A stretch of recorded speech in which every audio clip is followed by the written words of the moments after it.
So I just want to say this. If you're on a healing journey like myself, I think the best thing to do is just focus on yourself. I had a conversation with a friend last night, and they were like, Sherelle, I hope this year you just focus on yourself. You're not going to get into a relationship. You're not going to date or focus on no kind of men. And I said, of course, that's not what I'm going to do. God willing, unless God sends me a man and says, Sherelle, this is your husband. I sent this to you. I sent this man to you. Then, okay, that's different. But if God ain't sent me nobody, I'm not dating nobody in 2026. My role is to focus on Sherelle and only Sherelle. I got so much I'm trying to do independently right now, and that's my main focus. I don't have time to focus on anything else outside of the things that I'm already doing. So that's how I feel about that. On top of that, I just feel like when you're in a healing process, you need to focus on yourself. It should be all about you and healing and going to therapy and growing and figuring out what you like, what you don't like, and spending time with your friends and family who value you. You know, just doing the things that you can't do in a relationship. I feel like if I were to get in a relationship, what happens is you get so caught up in the other person, you forget about what your dreams, your goals, and what you want to do.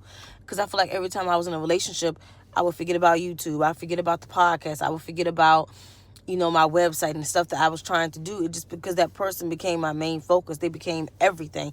And I feel like that's what a mistake a lot of us make, is we tend to make the person we're dating our everything. And then when they're gone, we don't know how to survive without them. And that's something I struggle with after a lot of my breakups was, who am I without him? How do I survive without this man? Because that's all I know for the past 2 to 3 years or whatever.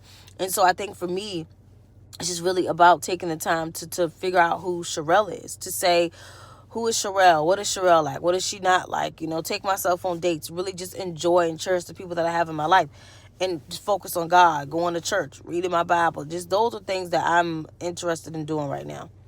Outside of that, I don't care about nothing else, to be honest with y'all. Like, I'm just zoned in right now. And I feel like, a lot of people around me, they think that I'm going to just slip back into old habits. But trust me, I'm not. I prayed to God. I kid you not.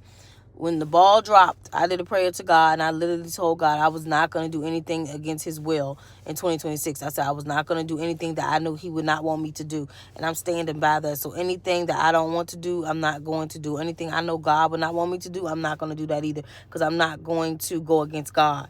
So I feel like I'm not going to be the person that I used to be. This is a whole different year, a whole different me, and I have a lot of things I'm trying to do. So I do suggest that if you are healing, the biggest thing is, I would say, focus on you and don't get into a relationship, because you get caught up in that and then you won't be able to heal. Because in order to heal, and this is my opinion, in order to heal for me, I have to be single.